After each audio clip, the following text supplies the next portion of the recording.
настоящие эмоции на танковом биатлоне. Встречаем победителей танкового биатлона 2021 года во втором дивизионе. Команда Киргизия. Финиш!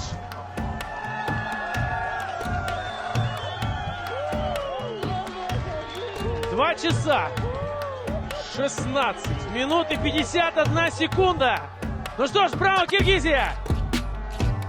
Флаг Киргизской республики передает сейчас командиру танка. Обнимают друг друга, поздравляют друг друга. Ну что ж, вы молодцы, вы огромные молодцы. Спасибо за яркое выступление. Чемпионы танкового биатлона 2021 года. Команда Киргизской республики. Браво! Итак, сборная Киргизии, третий экипаж, который финишировал в танковом биатлоне первым. Командир танка Шаип Улу Ирысбек.